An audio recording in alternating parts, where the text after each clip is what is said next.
Assalamualaikum warahmatullahi wabarakatuh. Kami dari kelompok 6 akuntansi 6B dengan mata kuliah akuntansi keuangan lanjutan 2. Di sini kami akan mempresentasikan materi tentang akuntansi multinasional, transaksi mata uang asing dan instrumen. Sebelumnya saya akan memperkenalkan anggota kelompok 6. Yang pertama, Nova Anggraini dengan NIM 1903-10172, Putri Novika Setiawati dengan NIM 1903-10176, Alifa Aprilia dengan NIM 1903-10182, Aditya Bagus dengan NIM 1903-10183, Raines Kumalasari dengan NIM 1903-10187, Febi Haryati dengan NIM 1903-10193, Dea Ayu dengan NIM 1903-10106, dan Muhammad Haris Iqbal dengan NIM 1903-10119. Materi yang akan dibahas yaitu yang pertama, permasalahan akuntansi, yang kedua, kurs mata uang asing, yang ketiga, transaksi mata uang asing, yang keempat, mengelola resiko mata uang internasional dengan instrumen keuangan pertukaran mata uang masa depan, yang kelima, derivatif yang ditunjuk sebagai nilai lindung, yang keenam, forward exchange kontrak, dan yang ketujuh, pertimbangan tambahan. Assalamualaikum warahmatullahi wabarakatuh. Baik, di sini saya akan menjelaskan A. Permasalahan akuntansi. Akuntan harus dapat mencatat dan melaporkan transaksi yang melibatkan pertukaran rupiah Indonesia dengan mata uang asing. Proses penyajian kembali transaksi mata uang asing ke dalam setara rupiah disebut sebagai penjabaran atau translasi. Yang kedua adalah kurs mata uang asing. Kurs langsung dan kurs tidak langsung. Kurs langsung adalah banyaknya unit mata uang lokal diperlukan untuk memperoleh satu unit mata uang asing. Kurs tidak langsung adalah kebijakan dari kurs langsung. Kedua, perubahan kurs menguatnya rupiah, penurunan kurs langsung. Yang pertama, lebih sedikit mata uang rupiah yang diberikan untuk memperoleh satu unit mata uang yang asing. Satu rupiah memperoleh lebih banyak unit mata uang asing. Melemahnya rupiah, peningkatan kurs langsung. Lebih banyak mata uang Indonesia yang diperlukan untuk memperoleh satu unit uang asing. Satu rupiah memperoleh lebih sedikit unit mata uang asing.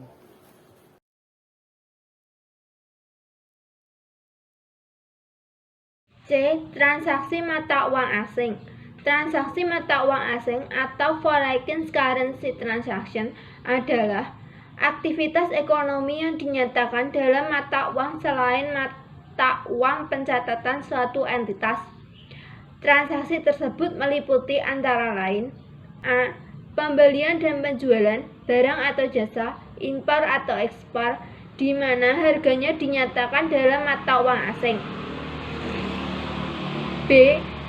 Uang dan atau piutang pinjaman dalam mata uang asing. C. Pembelian atau penjualan kontrak kurs masa depan atau kurs forward. D. Pembelian atau penjualan unit mata uang asing.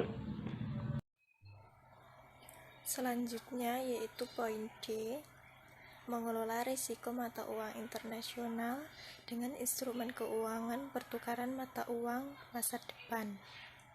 Entitas multinasional mengelola risiko mata uang asing mereka dengan menggunakan beberapa jenis instrumen keuangan, seperti yang pertama, kontrak masa depan dalam mata uang asing, yang kedua, opsi mata uang asing, yang ketiga, mata uang asing berjangka. Akuntansi untuk derivatif dan aktivitas lindung nilai atau hedging berpedoman pada dua standar, yaitu PSAK 5D, instrumen keuangan yang berupa penyajian dan pengungkapan, dan yang kedua yaitu PSAK 55, instrumen keuangan yang berupa pengakuan dan pengukuran. Selanjutnya poin E yaitu derivatif yang ditunjuk sebagai nilai lindung. PSAK 55 memberikan persyaratan spesifik dalam Pengklasifikasian derivatif sebagai suatu aktivitas lindung nilai. Akuntansi lindung nilai menghapuskan keuntungan atau kerugian atas pos yang dilindungi atas kerugian, keuntungan, dan instrumen lindung nilai. Lindung nilai dapat digunakan untuk yang pertama yaitu resiko kurs mata uang asing, di mana kurs mata uang berubah setiap saat. Yang kedua, resiko tingkat bunga, khususnya untuk perusahaan yang mempunyai instrumen utang yang bersifat variabel. Dan yang ketiga, yaitu resiko komoditas, di mana harga masa depan komoditas dapat berbeda dari harga tunai. Perusahaan yang beroperasi di mancanegara seringkali menggunakan kontrak masa depan dengan pedagang mata uang asing untuk menukarkan berbagai mata uang pada kurs dan tanggal tertentu di masa depan.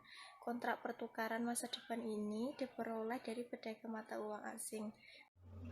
Kontrak pertukaran masa depan PSAK 55 menetapkan aturan dasar untuk akuntansi atas kontrak pertukaran masa depan. Perubahan nilai wajar harus diakui. Namun, akuntansi untuk perubahan tersebut tergantung pada tujuan dari lindung nilai. Untuk kontrak pertukaran masa depan, aturan dasarnya adalah menggunakan kurs masa depan untuk mencatat kontrak masa depan. Selanjutnya yaitu ada forward exchange contract. Forward exchange contract, perusahaan yang beroperasi di mancanegara seringkali menggunakan forward exchange contract dengan pedagang perantara atau broker mata uang asing untuk menukarkan berbagai mata uang pada kurs dan tanggal tertentu di masa yang akan datang. Forward exchange contract ini diperoleh dari broker mata uang asing. Biasanya, kontrak ini ditulis untuk salah satu mata uang internasional utama. Kontrak ini tersedia untuk hampir setiap periode waktu sampai dengan 12 bulan ke depan, tetapi kebanyakan untuk periode waktu yang relatif lebih singkat, yaitu antara 30 sampai 180 hari. Forward exchange contract ini dapat berupa perolehan atau penyerahan mata uang asing pada tanggal tertentu di masa yang akan datang, atau yang disebut dengan tanggal kadaluarsa atau expiration date. Pertimbangan tambahan, catatan tentang pengukuran efektivitas lindung nilai. PSAK 55 menyatakan bahwa di setiap awal transaksi lindung nilai, perusahaan harus mendefinisikan metode yang akan digunakan untuk mengukur efektivitas lindung nilai. Efektivitas berarti bahwa akan ada perkiraan saling menghapuskan dalam kisaran 80-125% dari perubahan nilai wajar arus kas atau perubahan nilai wajar untuk resiko yang dilindungi nilai. Efektivitas harus dinilai setidaknya setiap 3 bulan dan pada saat perusahaan melaporkan laporan keuangan atau laba. Perubahan dapat memutuskan untuk memilih dari beberapa pengukuran yang berbeda untuk menilai efektivitas lindung nilai. Alokasi pajak antar periode atas keuntungan mata uang asing. Perbedaan temporer dalam pengakuan keuntungan atau kerugian mata uang asing antara akuntan palak dan akuntansi GAAP mengharuskan alokasi pajak antar periode.